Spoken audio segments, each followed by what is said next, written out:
స్కూల్కి వెళ్ళాలి ఫ్రెండ్స్. నేను ఏం సరిపోలేదు ఫ్రెండ్స్. నేను పార్క్ వెళ్ళొచ్చి చిప్స్ కొనుక్కొని వచ్చి పార్క్ వెళ్ళి వచ్చి చెక్ రసం తాగొచ్చు.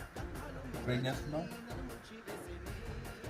తింటున్నా చిప్స్ తింటున్నా. ఇది తింటున్న బేరకాయ కీరా తింటున్నా. కీరా ఓకే గుడ్. సో ఈరోజు చదువుకున్నావా లేదా? ఎందుకు? రేపు ఎక్కడికి వెళ్తున్నావు? రేపు ఫంక్షన్కి వెళ్తున్నావా? Okay good. అందరికి బాయ్ చెప్పు. Bye friends.